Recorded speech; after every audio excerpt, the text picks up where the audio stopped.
एक विदेशी राइटर ये प्रश्न करता है कि वो महान हिंदू जाति, कभी जिनका पूरी दुनिया में क्षत्र साम्राज्य हुआ करता था, जिस जाति के पास में वेद जैसी धरोहर है, जिस जाति के पास में राम और कृष्ण जैसे आदर्श महापुरुष हों, और जिस जाति के पास में गीता, रामायण, महाभारत जैसे सद ग्रंथ हों, ऐतिहासिक ग्रंथ हों, आखिर वो हिंदू जाति दुनिया से समाप्त कैसे हो गई? उस व्यक्ति ने प्रश्न किया है।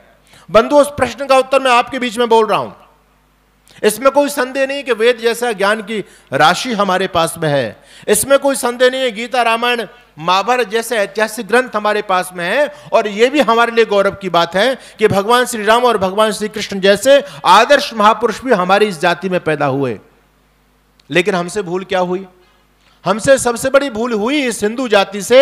इस हिंदू जाति ने भगवान श्री राम और भगवान श्री कृष्ण के बड़े बड़े मंदिर तो बनवाए, इस हिंदू जाति ने उनके नाम से बड़ी बड़ी कथाएं तो कराई, जगराते कराए, पंडाल लगाए, दोनों समय मूर्तियों को भोग लगाए, माला पहनाई, दीपक जलाए, शंखनाद किया, दोनों समय भगवानों को लड्डू खिलाए आरती के समय।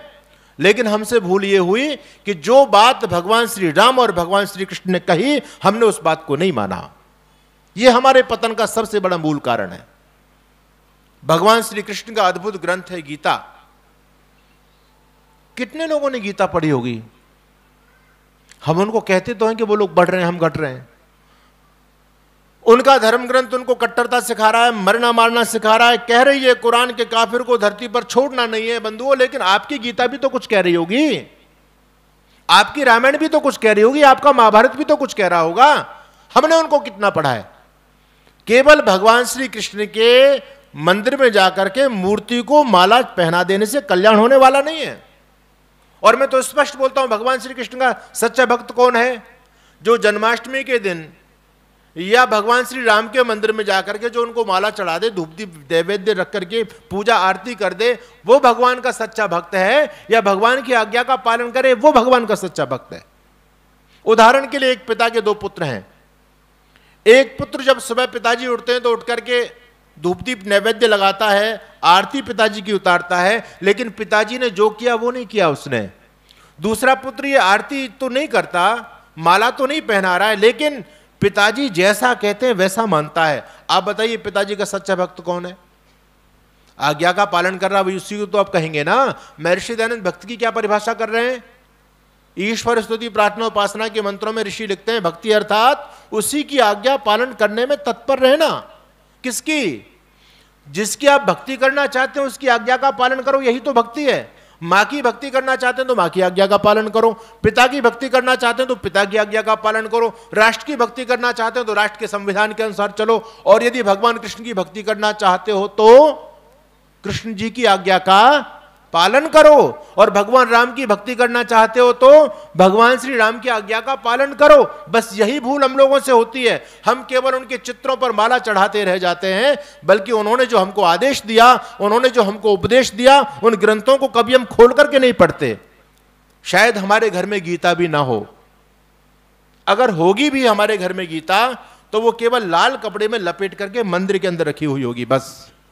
और उस गीता पर हम फूल भी चढ़ा देते होंगे, दीपक भी जला देते होंगे, गीता महारानी नमो नमः, गीता महारानी की जय, ये भी हम लोग बोल देते होंगे। लेकिन क्या हमने उस गीता को कभी खोल करके पढ़ा है? एक व्यक्ति से मैंने पूछा कि महानुभाव आपके घर में गीता है? बोले हाँ महाराज जी मेरे घर में गीता है।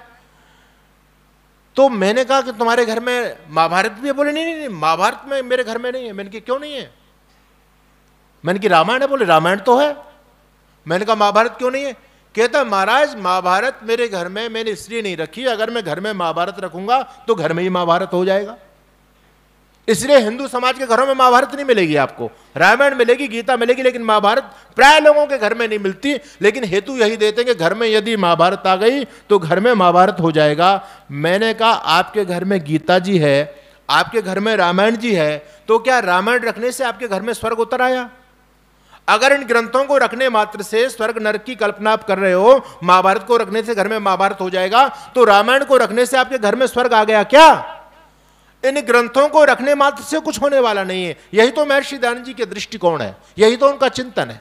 तो मैंने उस व्यक्ति से पूछा कि ये बताओ कि आपने अंतिम बार गीता जी को हाथ कब लगाया? तो कहते महाराज जी वो जब खरीदी थी तभी लगाया।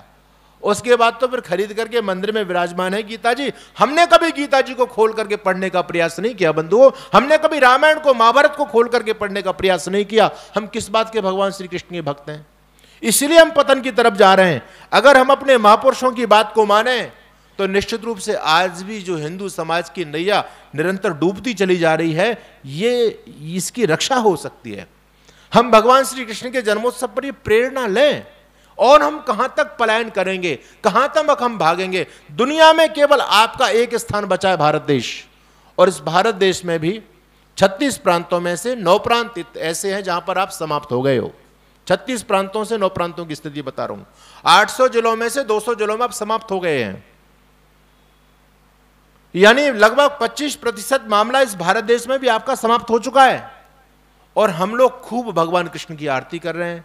और वास्तव में देखा जाए, इस हिंदू जाति ने धर्म को आज केवल मनोरंजन का माध्यम बना लिया, बस।